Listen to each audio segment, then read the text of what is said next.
That's such an important analogy and understand that. I also really like what you mentioned in your book, sleep is the new sex. Yes. Uh-huh. And you also just mentioned, I think you mentioned in your book too, prioritize sleep. It's so important for our relationship. That's something I never really directly link before. Absolutely. Well, I say sleep is the new sex because in our increasingly sleep deprived society, getting good sleep is about as elusive as good sex. Everybody's talking about it, wish they had more of it, talking to their friends and neighbors about, and feeling jealous of those who seem to be getting more sleep or better sleep. And, it's also true that, prioritizing sleep is, a great benefit not only for your sex life, but also for your relationship quality as a whole. Because we know from really good scientific evidence that when an individual is poorly slept, it causes significant impairments in key sort of behaviors and emotions, which are critical for healthy relationship functioning. So, for instance, we know that people who are not getting the sleep they need are more irritable. They're also more prone to mental health problems like depression, anxiety, even substance use, which can have a really negative impact on relationships. We also know that under sleep deprived conditions, people are less able to communicate effectively, and they're more prone to conflict. There's even studies to show that under sleep deprived conditions, people are less empathic. They're less able to read their partner's emotions.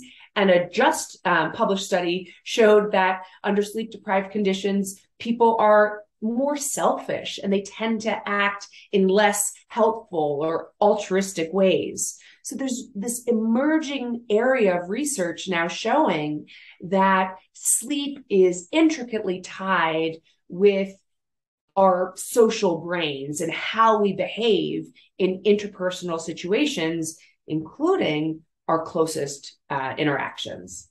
Wow. So it sounds like if there's some disagreement or conflicts in the relationship and sleep poorly, how's it gonna make it worse?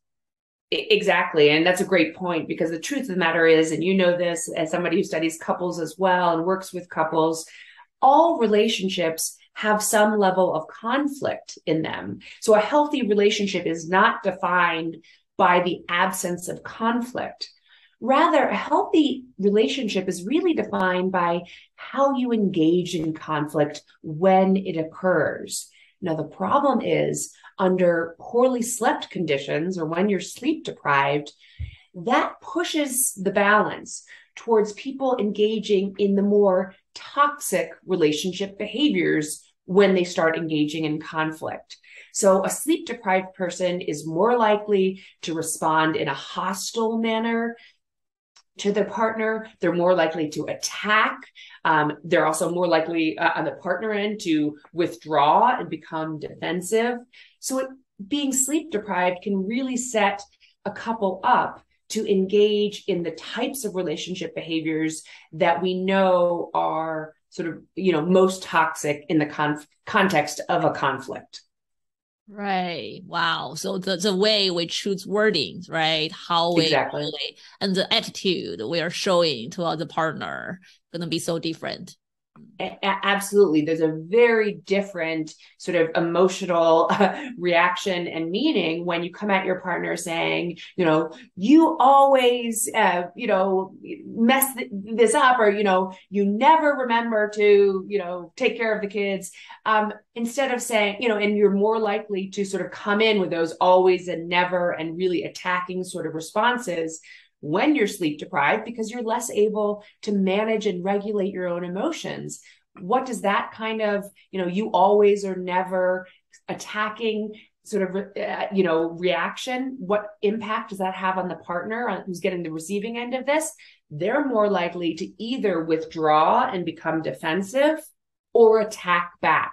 So you have this escalating pattern of relationships, and being sleep deprived makes you more likely to behave in that manner, as opposed to saying, honey, you really disappointed me when you failed to pick up, Johnny from school today, or, you told me you would, help me out with the dishes tonight, and then you were sitting on the couch. That really hurt my feelings. So there's a qualitatively different response to the first attacking set of responses, to another response, which is expressing disappointment and expressing from using I statements how this made me feel, and being very specific about how your partner disappointed you, for instance. But the second example really allows for a conversation to ensue in a more healthy and productive way. And you're more likely to be able to do that when you have your wits about you, which happens when you get the sleep you need. Right, right. I definitely like the second example you provide, right? That sounds much more calm, understanding, even show a little bit vulnerability within ourselves, show, empathy. So it's much nicer communication.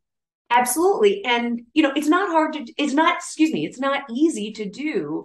And, because you have to really regulate yourself in the heat of conflict. It's easy to want to just lash back out and say all the negative things that are like, popping up in your brain. So you do need to actively regulate those strong negative emotions in order to be productive and helpful while having a conflict with your partner or whomever.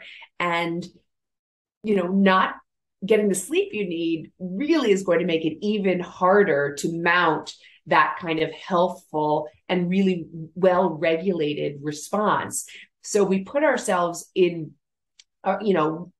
such a sort of even more challenging position if we're chronically sleep deprived, to sort of be the best person we want to be, because it's really hard to rein in those negative emotions and that, desire to attack, and say the first thing that comes to mind when we're not feeding our bodies with that sleep it so desperately needs, which helps to support healthy emotional responding, healthy emotion regulation, empathy, and good communication skills.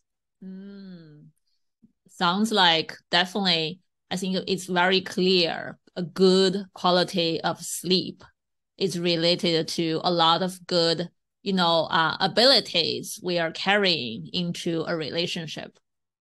Absolutely. And like I say, there's really exciting research coming out right now that actually shows at the brain level how sleep impacts these parts of the brain, which are considered sort of our social brains, the parts of our brains which motivate sort of helpful or, pro-social responses, things that help to promote bonding, and sort of helping behaviors. And lack of sleep can really detract and make it more difficult for that social part of the brain to respond in that pro-social manner. Yeah.